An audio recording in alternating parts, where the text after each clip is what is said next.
गेल्या काही दिवसांपासून जेनझींचं आंदोलन देशानं पाहिल्यानंतर आता जेनझी हे प्रत्येक पक्षासाठी हे महत्त्वाचे वाटू लागलेत का काय असा प्रश्न उपस्थित होतोय आणि त्याच संदर्भातली बातमी आपण बुलेटिनच्या सुरुवातीला पाहूया।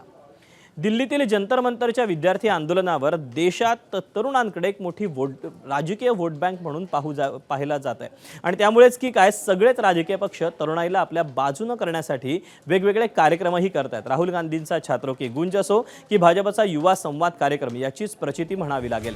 आज नागपुरात मुख्यमंत्री देवेंद्र फडणवीस यांनी मंथन फॉर युवाच्या मंचावरून जेनझींसोबत संवाद साधला, पण खरी चर्चा रंगली ती राजकीय आरोप प्रत्यारोपांची। कारण कालच पुण्यात छात्रों की गुंज हा कार्यक्रम राहुल गांधींनी घेतला होता।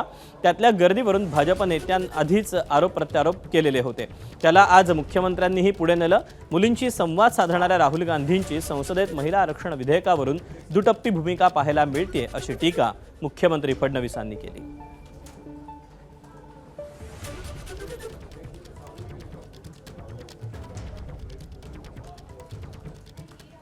काल चित्राताईंनी जो प्रश्न विचारला त्याचं उत्तर राहुल गांधींनी दिलं पाहिजे। आपल्या संविधानाच्या प्रक्रियेमध्ये सर्वात मोठी व्यवस्था संसद आहे।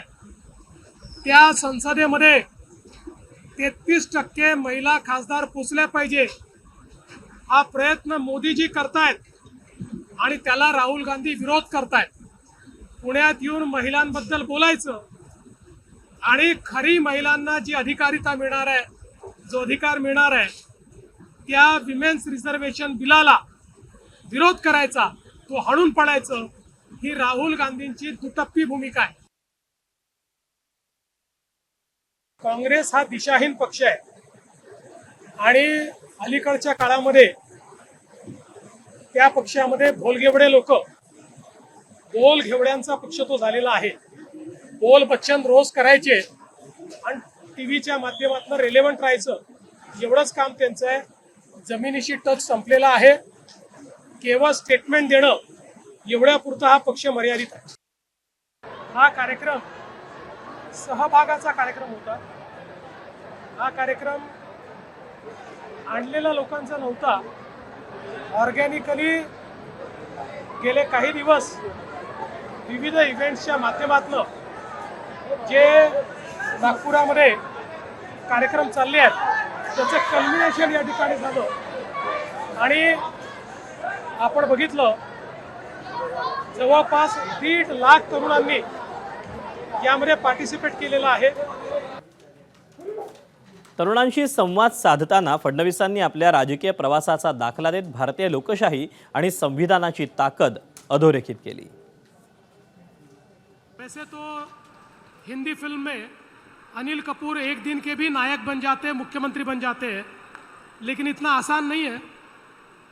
देखिए, इस देश में हमारे संविधान ने लोकतंत्र दिया है और इस लोकतंत्र की खूबी यह है कि जो देवेंद्र फडणवीस कभी ये भी नहीं सोच सकता था कि वो कॉरपोरेटर बनेगा, वो मुख्यमंत्री के पद तक पहुंचा, या गुजरात के रेलवे स्टेशन पर चाय बेचने वाला बच्चा देश का प्रधानमंत्री बन गया, तो ये ताकत भारत के संविधान की ताकत है।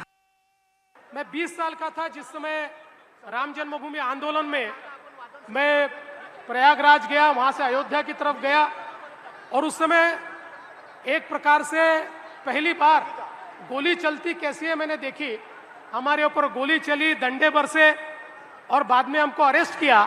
तो 20 साल की उम्र में सेंट्रल जेल बदायूं में 18 दिन था मैं। दरम्यान मुख्यमंत्र्यांच्या या कार्यक्रमावरून ठाकरेंचे खासदार संजय राऊतांनी फडणवीसांवर निशाणा साधला। राहुल गांधींच्या पुण्यातील छात्रों की गुंज कार्यक्रमाला भाजपनं पेड इव्हेंट म्हटल्याचा संदर्भ देत नागपुरात सुरू असलेला कार्यक्रम काय आहे असा सवाल राऊतांनी केला। या टीकेला भाजपचे मुख्य प्रवक्ते नवनाथ बन यांनी काय प्रत्युत्तर दिलं ते पाहूया। छात्रों की गुंज तेव्हा हेच मुख्यमंत्री असं म्हणतायत हा पेड इव्हेंट आहे। आज तुमचा काय आहे? हा पेड इव्हेंट आहे म्हणताय तुम्ही, अपमान करताय मुलांचा,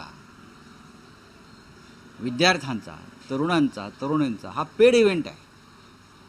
मग लाडकी बहीण काय होतं?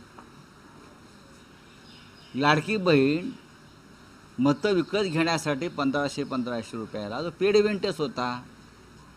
बिहारमध्ये 10,000 रुपये टाकले मोदींनी, हा पेड इव्हेंटच होता ना. भारतीय जनता पक्ष हा जे पेड इव्हेंट आहे, स्वतः भारतीय जनता पक्ष संपूर्ण हा काय पक्ष नाही, हा एक पेड इव्हेंट आहे. उभाटा गट आणि तुमचं संपूर्ण अस्तित्व संपल्यानंतर तुम्हाला अभिजित दिपकेच्या जीवावर राजकीय पुनर्जीवन करावं लागतंय. म्हणून तुम्ही अभिजित दिपकेला विष्णूचा अवतार म्हणून संबोधित करतायत. संजय राऊत, अभिजित दिपकेचा फोटो भांडूपच्या घरी आणि मातोश्रीच्या घरी लागलाय आणि विष्णूचा अवतार म्हणून रोज अभिजित दिपकेची पूजा तुम्ही करतायत. त्यामुळं आपलं अस्तित्व संपल्यानंतर अभिजित दिपकेच्या आणि या तथाकथित विष्णू अवताराच्या जीवावर तुम्ही आपलं राजकीय दुकान थाटवतायत, त्याची चिंता करा. देवेंद्रजी फडणवीस कालही जेनझींसोबत होते, आजही आहेत आणि उद्याही आहेत.